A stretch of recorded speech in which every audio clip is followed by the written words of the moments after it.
Paddle hard or you'll miss this one. He's got it. And away he goes on a rushing, roaring roller coaster.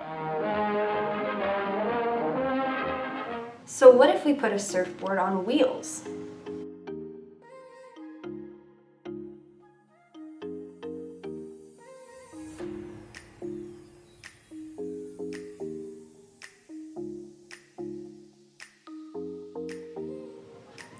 To truly understand the origins of skateboarding, one must look at the activity that inspired it, surfing. Surfing and surfboards have been around for hundreds of years before making its way to the coastal states in the U.S. While its true origins are unclear, it was first observed to be practiced by the various indigenous peoples of the South Pacific Islands near Australia.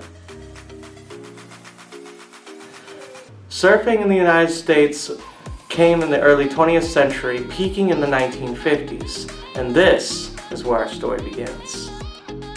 The origins of skateboarding is not one that is easily traced. Early skateboards in the 1950s were often homemade, with the staple of having clay wheels. The fad gained some attention when the activity was coined sidewalk surfing.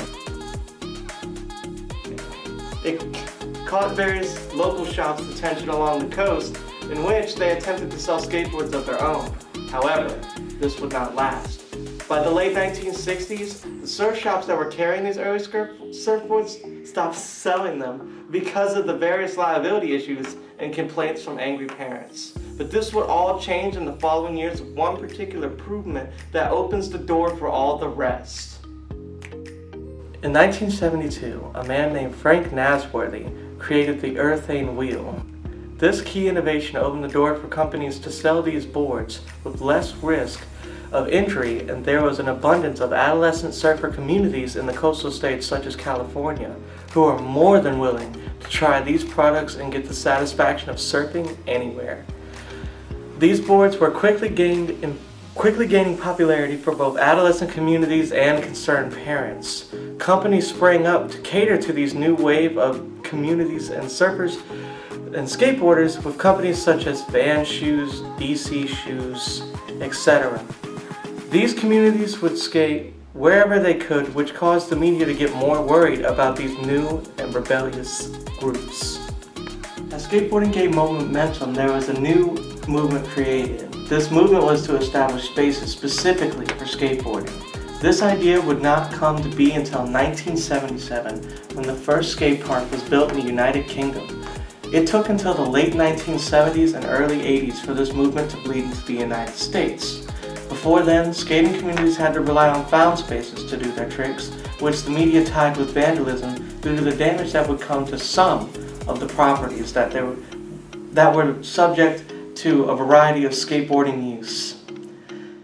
In the 1980s, the media still portrayed the groups as rebels by connecting them with crimes such as loitering, vandalism, and the art of graffiti. But all this attention would lead to a new change, one that opened a path of success for hundreds of skateboarders. It wasn't until the 1990s, with the invention of the X Games that was held in California in 1995, that gave skateboarders a chance to show the skating was more than a reckless activity used to rebel against authority, but it was a skilled sport that could earn somebody a special career. This globalized the sport, and it made billion-dollar companies that were dedicated just to skateboarding. Companies such as Baker Decks, Enjoy, and so many more sprouted and globalized to other countries because of this event. There are three main parts of the skateboard. There's the deck, the main section you stand on, which is most commonly made of wood, the wheels, and the truck, which is the T-shaped component that attaches the wheels to the deck. Seems simple enough, right?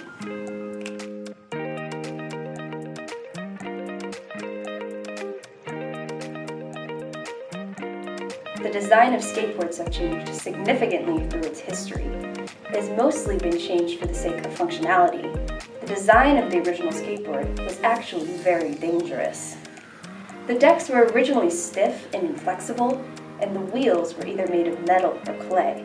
On top of this, people rarely wore any safety gear, and the wheels severely lacked traction. This caused skateboarding to decline as a pastime. Skateboard decks became thinner and were made of maple plywood, which had more flexibility and durability. Grip tape was also eventually added to decks for a better grip. When Frank Nasworthy invented the breakthrough wheel out of polyurethane, this significantly made the ride smoother and safer. This wheel was designed to be durable, unlike their clay counterparts. This means that they could take more pressure, allowing skateboards to handle better. Also, they didn't crack or come to a halt when on a rough terrain or hitting small objects. As skateboards became more and more popular, new styles of skating began. There are several different deck types for all sorts of skating, including freeriding, speedboarding, cruising, carving, long distance, boardwalking, technical sliding, and many more. The shape has been altered to support these different styles of skateboarding to make it fit to the needs of the style. For example, a longboard would be used less for tricks and more for cruising due to its longer length. Decks and truck size are determined by the rider's height, weight, or style of skateboarding they're doing. Someone looking into street skating and doing advanced tricks will look for a skateboard with a higher set truck because it will give them a greater trick height, but it is harder to push. Kids and beginners will most likely want a lower truck because it's easier to push and control. But wait, there's more! The concave type on your deck can also affect your ride. The main reason for changing the concave, which is the middle of your skateboard deck, would be for different foot positioning for different types of skateboarding. A concave provides better foothold, and the way it's curved correlates with different tricks or skate styles. The culture around skateboard design changed greatly as well. People began expressing themselves by decorating their skateboard decks with stylish imagery and art. There are custom skateboard artists and skate shops that sell creative decals. One significant impact is the impact upon women. Up until recently, the world of skateboarding was dominated by men, but now women are starting to show their interest in skateboarding. It has not been easy for women, but they have really had to try to prove themselves, or else they would be called skate groupies or skate betties. Along with skating, skateboarders also like to use toys to try out new tricks. These toys were called tech decks. Originally they were created to be put on keychains, but eventually skateboarders started putting them on their desks and started using them. This is called fingerboarding. The tech decks got really popular in 2002 until about 2009. They got so popular that you couldn't look inside a classroom at any point and not see someone playing with the tech decks. The term DIY, or do-it-yourself, became really popular with the skateboard. People would make their own custom boards, and they consider themselves to be self-made. With this self-made lifestyle came a new type of shoe called a skater shoe or a canvas shoe. These shoes were made with smaller ties so they wouldn't get caught in the wheels. This is called the strike zone. They were also made with thinner material than most shoes as to not weigh the skateboarder down. They also had a waffle sole pattern to help grip the board, which was unheard of before. The shoes were more about style than function because it was all about the style for most skateboarders. Who knew throwing together wood and wheels would lead to the incredible pastime that is skateboarding? Inspiring fashion, sports, music, and even video games, skateboarding has become a prominent part of American culture and history.